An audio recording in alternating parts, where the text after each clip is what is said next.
Materi pertama yang akan dijelaskan adalah dasar komputer.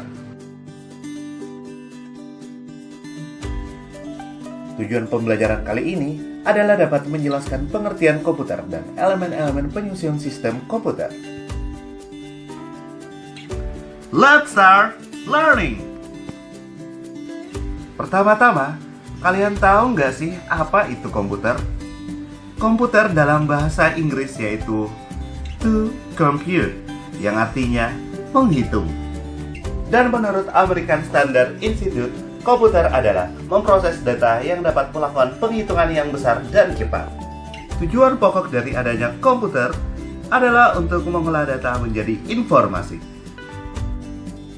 Misalnya nih, kumpulan huruf yang berupa data disusun sedemikian rupa hingga menjadi kata, dan kumpulan kata disusun hingga menjadi kalimat bahkan paragraf. Kalimat inilah yang bisa dikatakan sebagai informasi. Bagaimana ya agar proses data menjadi informasi itu bisa terjadi? Sistem komputer itu harus memenuhi 3 elemen. Pertama, brainware atau pengguna. Kedua, software atau perangkat lunak. Dan ketiga, hardware atau perangkat keras.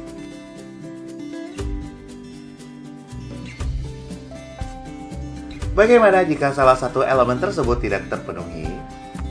Kondisi pertama yaitu ketika hardware tidak terpenuhi.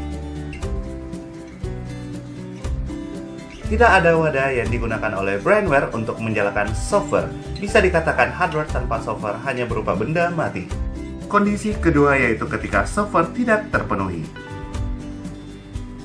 Hardware tidak akan bisa berfungsi tanpa software di dalamnya.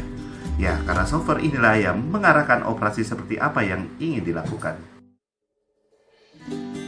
Kondisi ketiga yaitu ketika brainware tidak terpenuhi. Tidak ada user yang mengoperasikan hardware dan software tidak bisa berjalan sendiri tanpa user.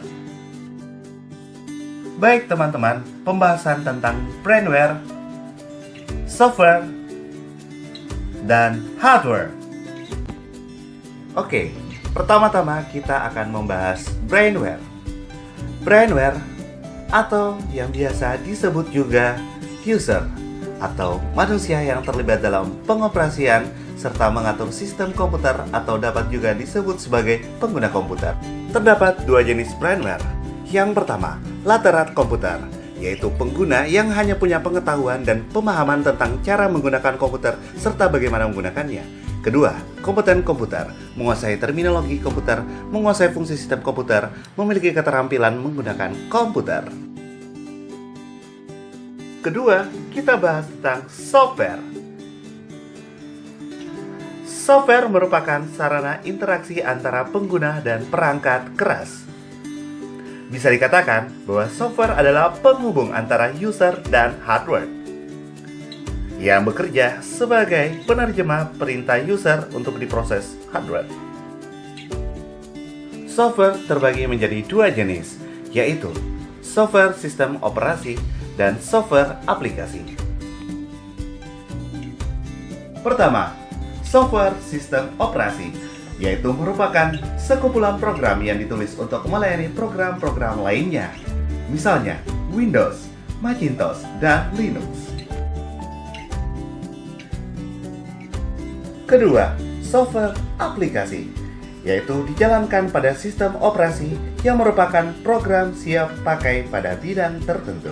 Contohnya, Microsoft Office, AVG Antivirus, Google Chrome, Visual Studio, CorelDRAW, dan masih banyak lagi. Jenis software aplikasi seperti Business and Office Application, Antivirus and Utility Tools,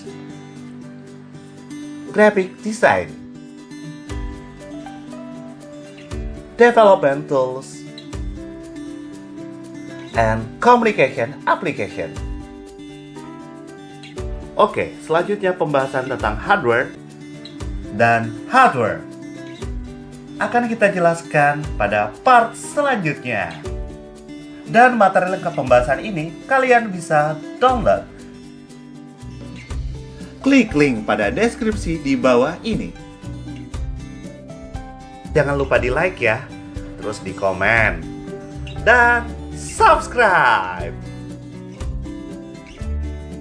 Selamat belajar dan terima kasih.